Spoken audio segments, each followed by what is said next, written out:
আমরা এত সুন্দর একটা সময়ে এসে গেছি, এত সুন্দর একটা আর কি বলবো, এত সুন্দর আমাদের সময় না আমরা প্রায় সবকিছুই দেখে ফেলেছি, যেগুলো হয়তো আমাদের পরের প্রজন্ম নাও দেখতে পারে।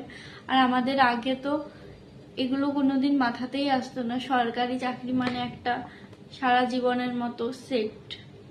সকলে বলে প্রাইভেটের চাকরিতে কোনো সেফটি নেই, কিন্তু এই আমাদের উন্নয়নের এত জোয়ার, এই উন্নয়নের জোয়ারে আমরা সরকারি চাকরিকেও ভেসে যেতে দেখছি। রাতের পর রাত জেগে নিজের স্বপ্নগুলোকে স্যাক্রিফাইস করে এক একটা দিন, সারাদিন এতটা মনোযোগের সাথে শুধু একটা জিনিসকে দেওয়া, নিজের স্বপ্ন পূরণ করা। শুধুমাত্র একটা স্বপ্ন পূরণ করার জন্য মানুষ এতটা পরিশ্রম করে, কিন্তু সেটা যখন এক নিমেষের মধ্যে এভাবে ভেঙে যায়, জাস্ট কিছু বলার নেই। কিন্তু আমি একটা জিনিস এখনো বুঝতে পারি না, এত কিছু চোখের সামনে হচ্ছে, এত সব হয়ে যাচ্ছে, তারপরেও একটা নিয়োগ হোক, দুর্নীতি কিন্তু যাবে না।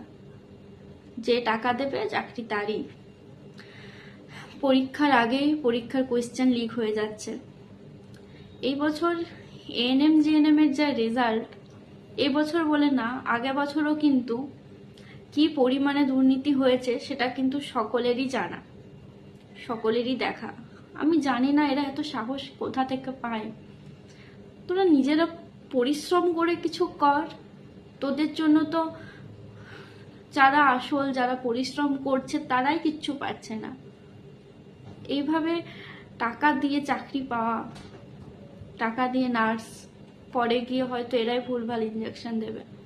আজ হয়তো আমি অনেক কথাই বলছি যেগুলো অনেকের খারাপ লাগতে পারে, কিন্তু এগুলো কিন্তু বাস্তব। এএনএম জিএনএম যে কোয়েশ্চেন আগের থেকে আউট হওয়া বা এইরকম কিছু, এটা কিন্তু সকলেরই জানা, এমনকি প্রমাণ সহ সকলের কাছে জানা।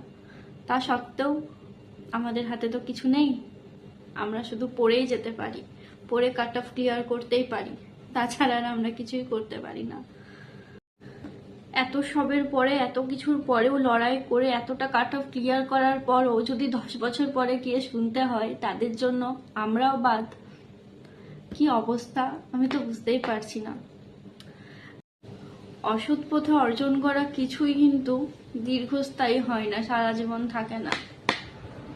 কিন্তু এটা এমন একটা উদাহরণ, কিছু অসৎ মানুষের জন্য সৎ মানুষের এত পরিশ্রম করা সবকিছু বেকার হয়ে গেল। কিছু ক্ষমতালোভী মানুষ যারা টাকা ছাড়া কিচ্ছু বোঝে না,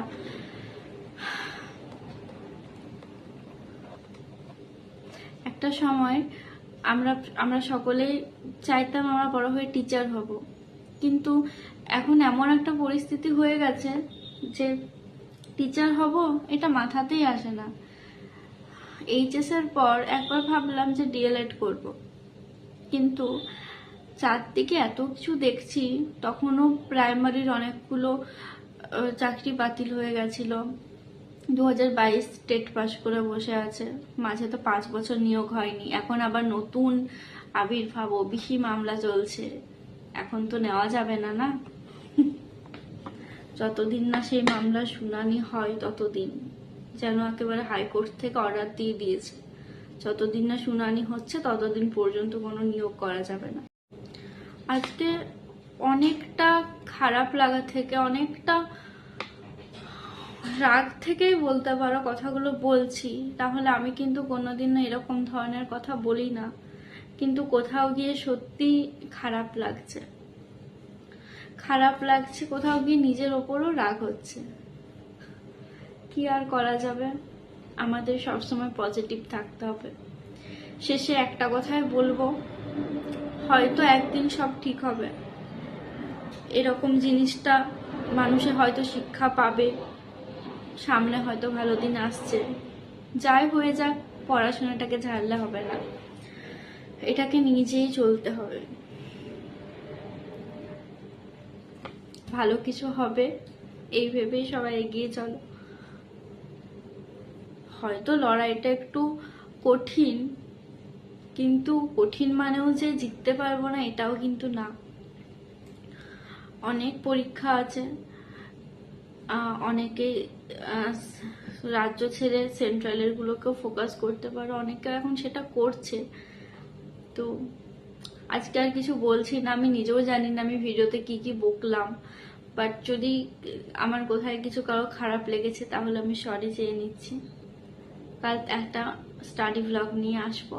সবাই খুব ভালো থেকো।